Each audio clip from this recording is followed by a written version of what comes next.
Welcome to a brand new series called Around the Circuit, where we're going to detail some amazing UK venues where you guys love to go fishing. We're going to talk about pegs, areas, species of fish, methods, different times of year, all the details that you guys need to catch more fish at these amazing venues.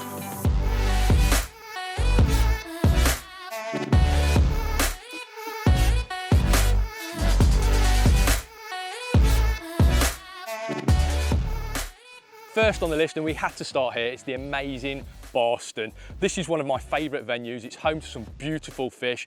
It caters for specimen anglers, it caters for match anglers, club anglers, you name it. There's all different species of fish and different sizes for you guys to target at any time of the year, any time of the day, in any situation.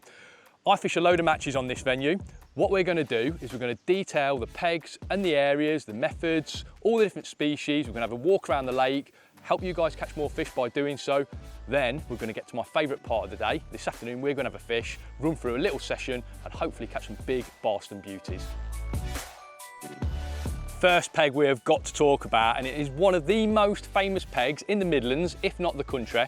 It is 124. This is the end peg here at Barston, and this peg has won more matches than I can care to remember.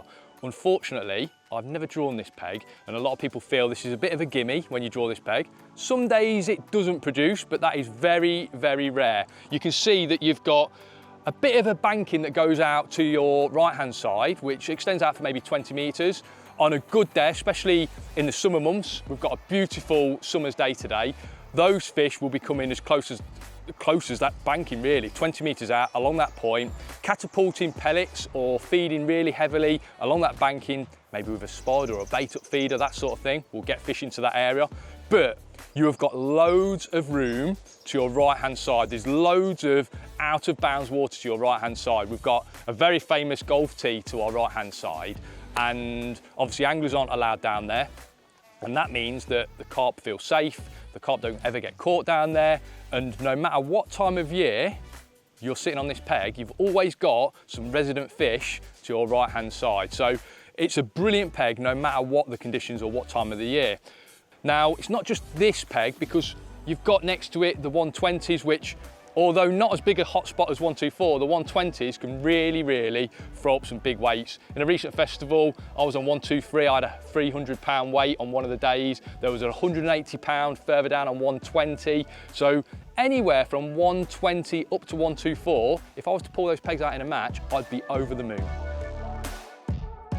We're going around to the teens now, which is another brilliant area, but before we do that, there's one thing that I've always wanted to do when I visit Barston, and I think it's going to require a wedge, please, Ian. Thank you. First time. I don't believe you. Are you sure? Straight over. Oh!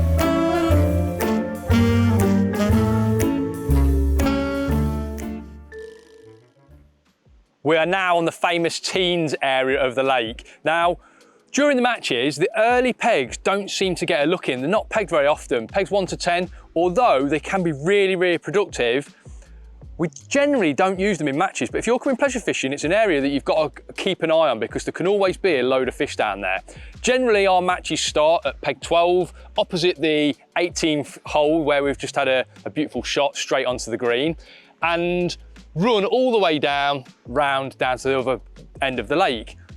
One of the key areas of this lake is this teens area. So anywhere from sort of 12 up to peg 20 is the place to draw. If you can't draw 1, 2, 4 over the far side, this teens area is the place. And the reason being is that we're opposite that huge out of bounds area that we talked about. The fish have got some sanctuary. Long range feeder tactics score really well here at any time of the year, especially in the winter months. But because there's so many fish in this lake and because they're so hungry, feeding that line, again, 20 metres and shorter, sometimes you can catch on a pole line here, can really pay dividends. And quite often there's some huge weights in some big matches, and those big matches are often won in this teens area.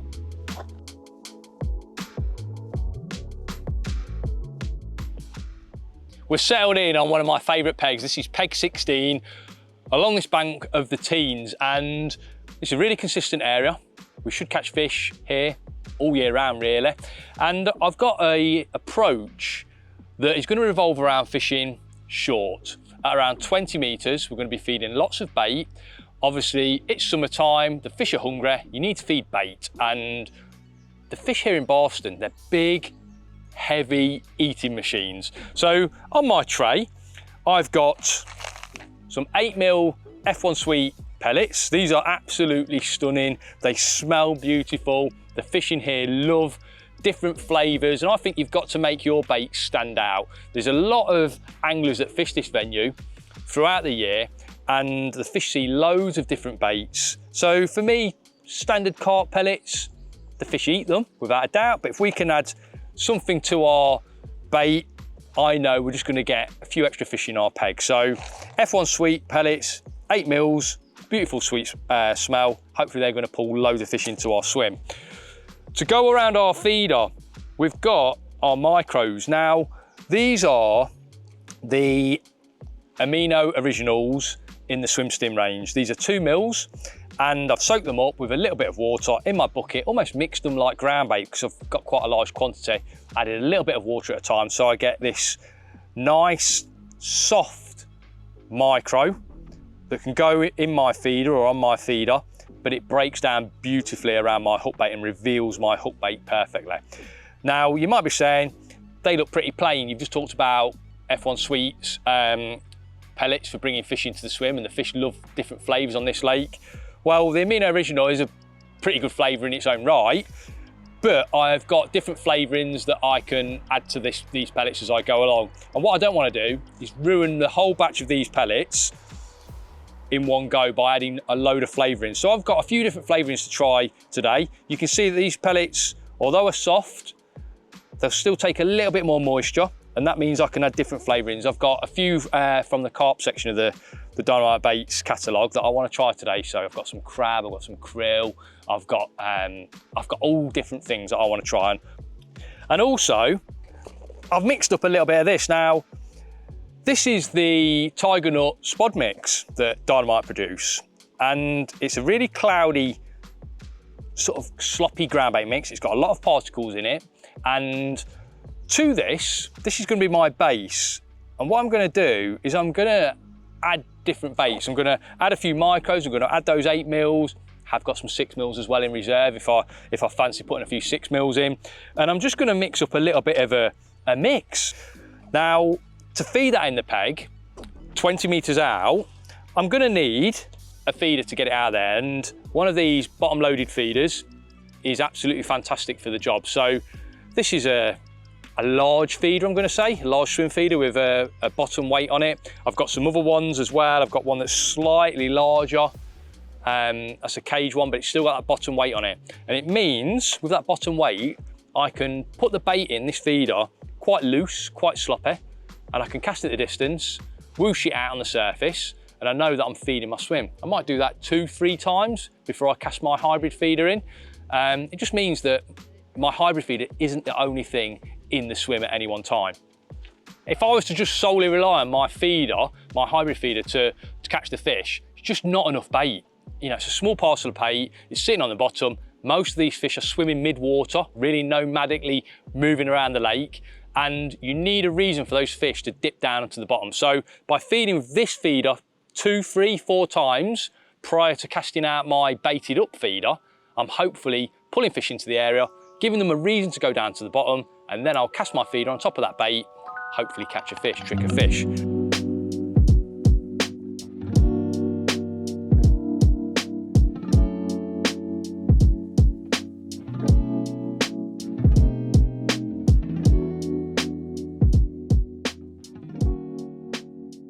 And when we are fishing, something that I know a lot of you guys will understand, but it's maybe new to some of you, we need to make sure everything's set and we're comfortable. And by that I mean 2 rod rests, front and back. I've got my tip just above the water surface, so all that line is beneath the water surface. Front and back rod rests, I don't want to see, well, when we go on in our group coaching sessions, we hate seeing anglers with the rods on their knees when you're waiting long periods for bites. You know, again, that's old school fishing when you're maybe catching roach and skimmers. When we're catching big fish and we're waiting for bites, we want everything set and nice and calm. 2 rod rests, front and back. Make sure it's well away from your knees so you're not getting in the way. What a wonderful way to spend the day. We're attached to our first Barston fish of the session. Classic Barston bite. Tip going round and the rest of the rod trying to disappear into the lake. Following it. Make sure that you've got your rod pretty secure when you're fishing here, because the fish do like to tear off. Often find the F1s are worse than the carp. It's almost like they have a run up when they pick up the bait. As always, it's about keeping the rod nice and low until we get the fish in netting range. There he is, in the net, first fish. Classic Barston fish. This fish has probably got the proportions of an 8-pounder, but I bet he weighs near a 10 because they are absolutely solid fish here. If you can hear the airplane going by, it's because we're literally a mile away from Birmingham Airport.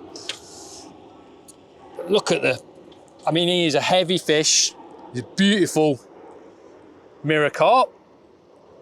Solid, muscly fish. He's certainly been eating a lot of bait as well.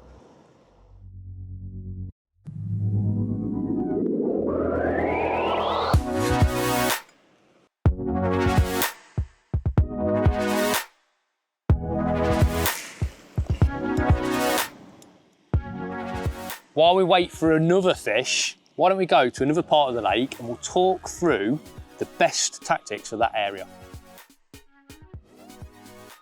Behind me, we've got the island that sits in the middle of the lake. Now, we all know that carp love an island, but not on this venue, because this island is probably the least attractive island in the country to carp. For whatever reason, the fish just do not seem to be really tight against the island. I think it's to do with the depth. It's quite shallow up against the island. They haven't got enough water covering their backs. They just don't feel comfortable. So, casting just off the island is often the way to catch these fish in this particular lake.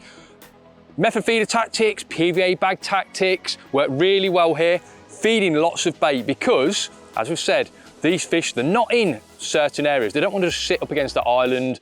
They're not resident. You need to feed bait to get them into the area. So feeding lots of bait, particles, mixed particles, corn, hemp, boilies, whatever it is, you need to feed it. Get those fish feeding 5-10 meters away from that island and you'll catch loads of fish. I'm standing on peg 56 now. This area in the 50s is a little bit deeper than the rest of the lake at about 5 or 6 feet. And if you sit in this area, you could catch a real mixed bag. You can do that on several different methods, whether that's method feeder, pole, waggler, you name it. But in this area, there are some F1s. There's obviously the carp that live in this lake, but also this area, when there was a load of skimmers in this lake, and there still is, this is the area where you're going to catch those skimmers and those breams. So I'm saying pellets on the pole, probably some 6mm catapellets, something like that, catapulted in regularly. You're going to catch shallow. You're also going to catch on the bottom, and you're going to catch those big bream and those big skimmers, but also those big carp that live in this area.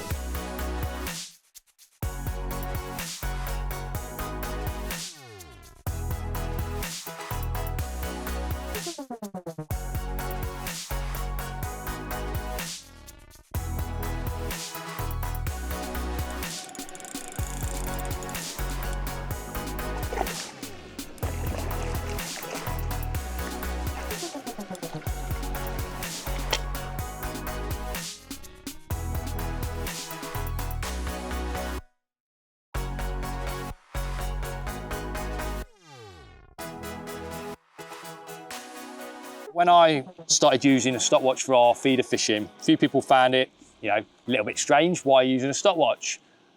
But a stopwatch helps you regulate everything. I know that today all our bites are coming within 3 or 4 minutes.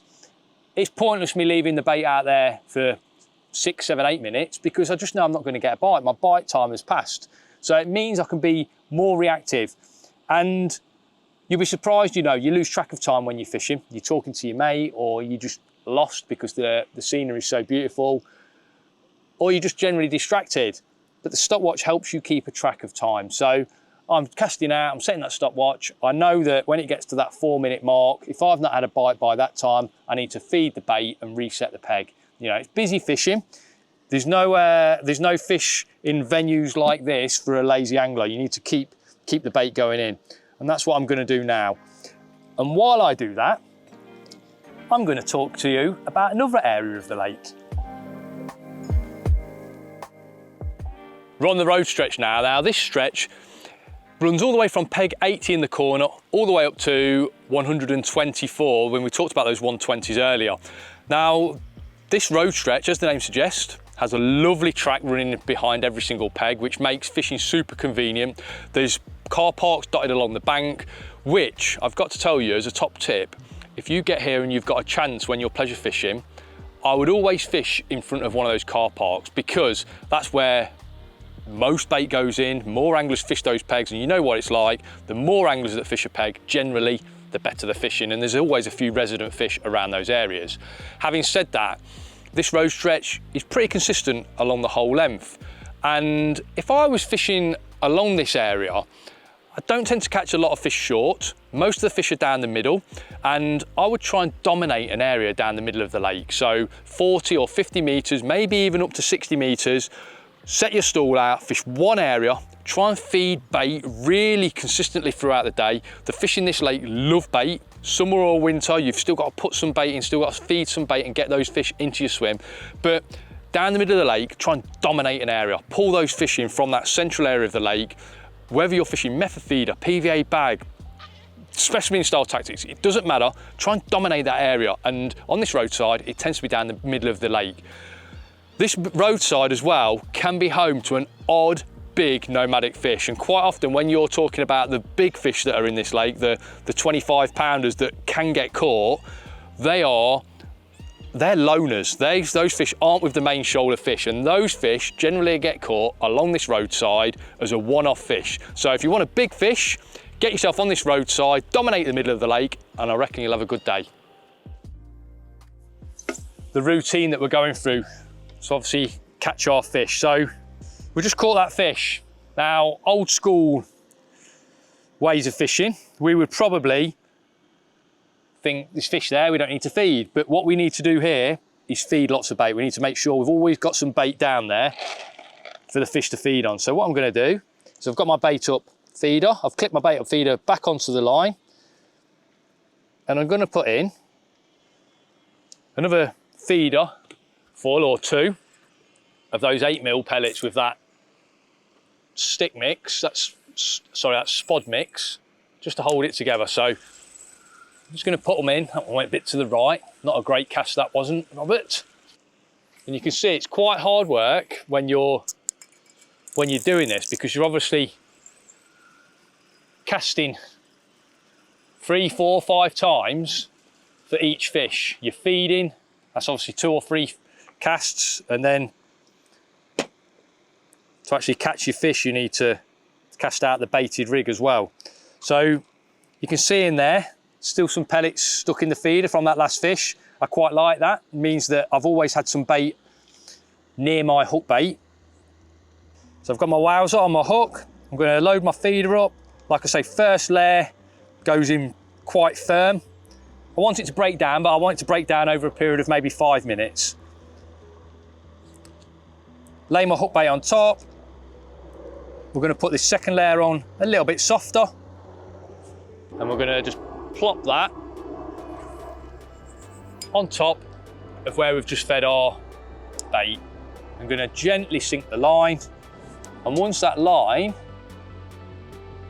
is sunk beneath the surface like it has there, we are ready for our next bite, which hopefully shouldn't take too long. I absolutely love this venue, you know. I've had so many good days here. I always tell people, I just can't believe that there's a venue that you can go to and feed plenty of bait, cast your feeder out, sit there, wait, and then you get a fish such as a 10-pound carp, a 3-pound bream, a 5-pound F1. You know, it's incredible fishing. It's what I used to read about years ago. For a match stroke specimen angler, stroke carper, stroke, you know, specialist pleasure angler, you name it, there's something here for everybody. Even my son's fished today, a couple of pegs down, and he's had a great day as well. So there's plenty of fish to be caught. We've been dunking our feeder every time we cast out, because I'm always on the search for a wonder flavouring. And I've got to tell you, probably the best response we've had is from the squid flavouring from the carp section of the Dynamite catalogue. Sticks to the feeder nicely. It absolutely stinks, and I think that's made a difference, if I'm honest. It's definitely not put the fish off. We've had a few others to try as well, but I think the squid today has been brilliant. But as we know, different flavourings on different days can certainly perform. We've had an amazing day today. Barston never lets me down as a fishery. Can catch big fish like that. Best way to end the day as well is with a pint after your fishing session. Barston offers that. I cannot wait to get into that bar and have a nice drink after what has been a fantastic session in red hot conditions.